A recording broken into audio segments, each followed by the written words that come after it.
All right, now we're going to get into using the backside of the blur screen here.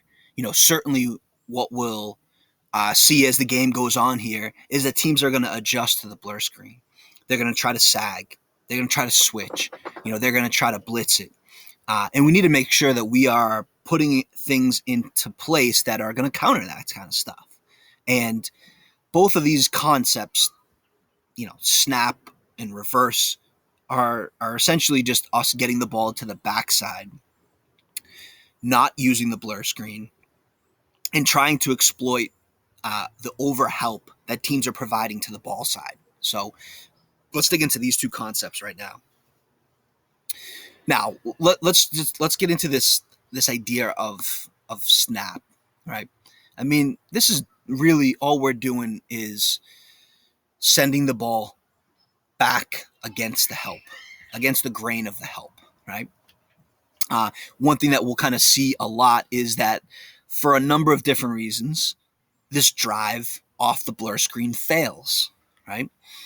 Um, Now we're gonna sort of at least use the term early, like it fails early, right? Within the first couple dribbles, the defense has found a way to stop it, whether it be one-on-one defense or whether it be like a switch, right? They've done something to sort of stop the drive. Now, what I used in the article is I use the term a crowded paint, right? If we catch this ball off of the blur, and as we're starting to drive, our eyes are in the middle of the paint, and we're seeing a switch. Let's say X1 stays, right? Or we're seeing a blitz start to occur. Both men are going to jump the blur, right? We've got to throw the ball backwards against the grain, right? If we're seeing multiple people in the gap that we're trying to exploit, we've got to send it back to where the people aren't, right? Now, I think this is a skill that is more difficult than recognizing the reads on the ball side, right? Getting a player to begin a drive and then give up his drive is something we've got to teach kids to do. I find that guys will keep trying to beat their man even though it's clearly stopped. We've got to find a way in practice to get them to recognize the snaps, right? Now, from a teaching point perspective, right, we've got on any blur screen, we've got three kind of slow filling from behind, right? He really is the player who has a unique advantage in these scenarios, right? The four drives it, he stopped, he snaps it backwards to the three rising out of the corner. And on some occasions, this could be right into a catch and shoot. On other occasions, right, I mean, we always teach pass down, cut away. This snap pass we would consider like a pass down. So as, that snap down is made, oftentimes we'll have four, get out of here, two, fill. And you might even have a driving opportunity, right, after that snap down pass is made. Now, I think, what you can do to really open up true gap space in these scenarios is once the ball is snapped back to three, is to continue it all the way to the original passer, right? Now, I find this to be very effective against teams that switch. X1 is now switched onto the basketball. So let's exploit that by now getting the basketball to our X1 in the deep corner, right? And that's pretty much what I diagrammed on the left-hand side.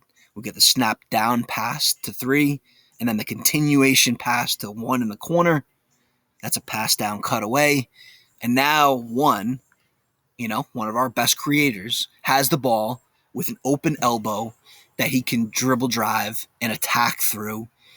And now we've got a different angle, right? We've got a different driving angle, a different helping angle. We've got a lot of quick pitch stuff open on the backside. And we made them think twice about switching that blur screen. Now, I think one of the important things here is getting them to recognize it early, right? If they haven't beat their man clean by the first or second dribble, they should be thinking about snapping. I think this is something they've got to recognize. What I would do is get them. If you recognize switch, we've got to snap, all right? If they switch, we have to snap, right? That would be a teaching point that I would get to.